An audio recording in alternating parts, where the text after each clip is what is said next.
नमस्कार। शिवसेना को उद्धव सरकार गिरने का डर इतना ज्यादा सताने लगा है कि दिल्ली में संजय राउत मंगलवार को राहुल गांधी से मिलकर बाहर निकलते हैं तो पत्रकार उनसे यूपी चुनाव को लेकर पूछते हैं कि क्या शिवसेना उत्तर प्रदेश के विधानसभा चुनाव में अपने उम्मीदवार उतारेगी। तो जवाब में संजय राउत महाविकास अघाड़ी गठबंधन सरकार में किसी तरह का कोई संकट नहीं होने का राग अलापना शुरू कर देते हैं। उसके बाद तीनों पार्टियों में आपसी समझाइश के तहत उद्धव सरकार चल रही है, इस तरह का राग अलापते हैं। कहा यूपी चुनाव का सवाल मीडिया द्वारा पूछा गया और जवाब में संजय राउत अपनी ही उद्धव सरकार में सब कुछ ठीक होने का राग अलापने लगे। ऐसे में अब शिवसेना को उद्धव सरकार में चल रही आपसी तनातनी के अलावा कुछ दिखाई नहीं दे रहा है। यही कारण रहा कि यूपी विधानसभा चुनाव पर मीडिया द्वारा सवाल पूछने के बावजूद भी महाराष्ट्र का रोना रोना संजय राउत ने शुरू कर दिया। मंगलवार को राहुल बाबा के दरबार में हाजिरी लगाने के बाद फिर से उखाड़ दिया वाले पत्रकार संजय राउत मीडिया से रूबरू हुए, जहां राउत से यूपीए को लेकर शिवसेना का स्टैंड पूछा गया तो जवाब में संजय राउत ने कांग्रेस का गुणगान करना शुरू कर दिया और एनसीपी प्रमुख शरद पवार एवं ममता बनर्जी के थर्ड फ्रंट को ठोकर मार दी। मीडिया ने फिर से यूपी में होने वाले चुनावों को लेकर शिवसेना कांग्रेस के गठबंधन बारे पूछा तो संजय राउत ने प्राइवेसी का हवाला देते हुए कुछ भी बोलने से इनकार कर दिया और साफ कहा कि जो भी बातचीत सोनिया माता और राहुल बाबा के साथ हुई है वो सबसे पहले उद्धव ठाकरे को बताऊंगा, उसके बाद ही मीडिया में शिवसेना का बयान जारी किया जाएगा। लेकिन दूसरी तरफ एनसीपी की कार्यकारिणी बैठक दिल्ली में खत्म होने के बाद नवाब मलिक ने यूपी चुनाव को लेकर के साफ कह दिया है कि वो अखिलेश यादव की पार्टी के साथ है। एनसीपी अब उत्तर प्रदेश में अखिलेश यादव के साथ खड़ेगी तो फिर महाराष्ट्र में उद्धव सरकार कैसे चलेगी, क्योंकि एनसीपी का कांग्रेस से किनारा करना महाविकास अघाड़ी गठबंधन के लिए मुश्किलें पैदा करेगा। यूपी में शिवसेना कांग्रेस का साथ दे सकती है, इस तरह के संकेत भी संजय राउत ने दिए हैं। तो दूसरी तरफ ममता बनर्जी अखिलेश यादव की पार्टी के साथ मैदान में उतरेगी, जिसका एनसीपी सुप्रीमो शरद पवार भी समर्थन कर सकते हैं। ऐसे में यूपी विधानसभा चुनाव को लेकर के फिर से एनसीपी और शिवसेना में तकरार बढ़ने के कयास लगाए जा रहे हैं। यूपीए और कांग्रेस के खिलाफ थर्ड फ्रंट बनाने में अग्रसर ममता बनर्जी और एनसीपी प्रमुख शरद पवार एक साथ उत्तर प्रदेश चुनाव में उतर सकते हैं। ऐसे में शिवसेना कांग्रेस के साथ जाती है तो फिर महाविकास अघाड़ी गठबंधन में उद्धव ठाकरे और शरद पवार का एक बार फिर से आमना सामना होगा।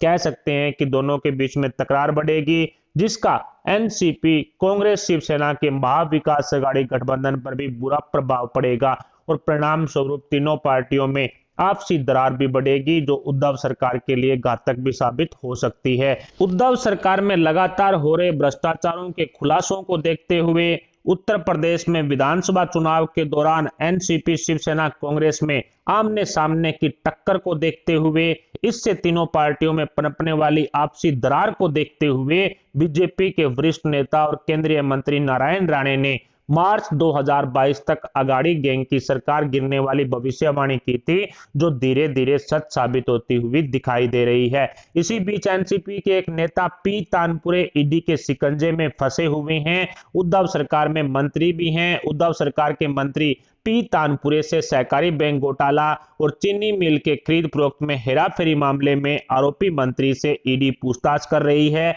अघाड़ी गैंग के एक और मंत्री पर भ्रष्टाचार के आरोप लगे हैं, जो महाविकास अघाड़ी गठबंधन सरकार की भ्रष्टाचारी नीतियों को उजागर कर रहे हैं। हालांकि एनसीपी सुप्रीमो शरद पवार ने दिल्ली में उनकी जो कार्यकारिणी बैठक हुई थी उसके बाद में एक बड़ा फैसला लिया है। एनसीपी सुप्रीमो शरद पवार ने कार्यकारिणी बैठक के बाद थर्ड फ्रंट को लेकर के ममता बनर्जी से किनारा करने का फैसला ले लिया है, क्योंकि सोनिया माता के दरबार से एनसीपी सुप्रीमो शरद पवार को भी कोई ना कोई प्रमाण सुना दिया गया होगा कि यदि एनसीपी कांग्रेस को दरकिनार कर थर्ड फ्रंट बनाने की कोशिश करेगी तो फिर महाराष्ट्र में कांग्रेस उद्धव सरकार से अपना समर्थन वापस ले लेगी, जिसके बाद एनसीपी नेताओं और उद्धव सरकार के मंत्रियों पर जांच एजेंसियां शिकंजा कसते हुए वक्त नहीं लगाएगी, जिसके चलते पूरा का पूरा पवार परिवार है जो भ्रष्टाचारों में लिप्त है वो जेल जाएगा। और शायद इसी डर के चलते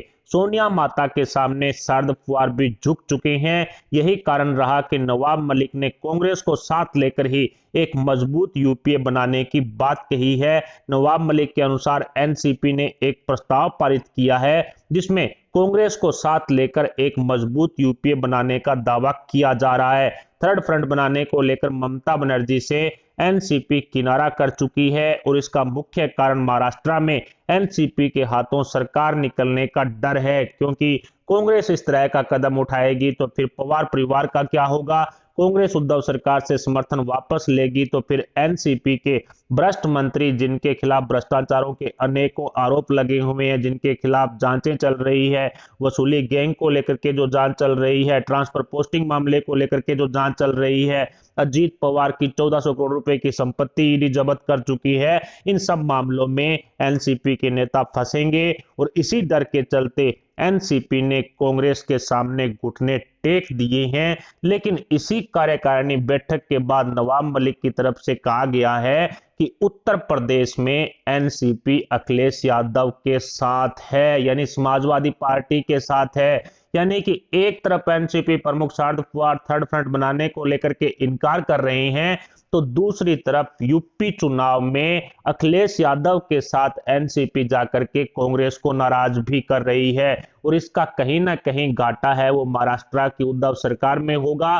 जिस तरह से सोनिया माता के दरबार में कई तरह के फरमान सुनाए गए, जिस तरह से एनसीपी को साफ कह दिया गया कि यदि आप ममता बनर्जी के साथ गए, राहुल बाबा के करियर के साथ, उनके राजनीतिक करियर के साथ किसी तरह का खिलवाड़ किया गया तो फिर कांग्रेस महाराष्ट्र की महाविकास अघाड़ी गठबंधन सरकार से अपना समर्थन वापस ले लेगी। और उद्धव सरकार यदि शरद पवार के हाथों से निकलती है तो फिर इनके ऊपर लगे हुए भ्रष्टाचार के आरोप हैं उनमें जांच तेज होगी और जांच की आंच शरद पवार तक पहुंचेगी, पवार परिवार तक पहुंचेगी। इसी डर के चलते अब NCP supremo Sharad Pawar third front बनाने को लेकर के तो इनकार कर चुके हैं, ममता बनर्जी से किनारा कर चुके हैं, लेकिन उत्तर प्रदेश विधानसभा चुनाव को लेकर के एनसीपी ऑफिशियल घोषणा कर चुकी है कि वो अखिलेश यादव के साथ हैं। यदि वो अखिलेश यादव के साथ गए, कांग्रेस के साथ उत्तर प्रदेश में नहीं गए, तो फिर इसका पूरा असर उद्धव सरकार पर पड़ना तय है।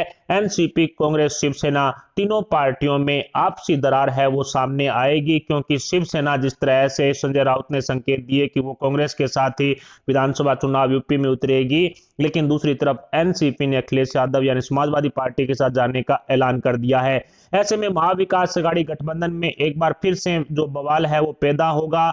एनसीपी, कांग्रेस, शिवसेना तीनों पार्टियों के बीच में आपसी रंजिश है वो फिर से शुरू होगी और इसका पूरा घाटा उद्धव सरकार को होगा। फिलहाल महाविकास अघाड़ी गठबंधन सरकार को लेकर के क्या थर्ड फ्रंट बनाने में एनसीपी सुप्रीमो शरद पवार अपने पैर पीछे हटाएंगे?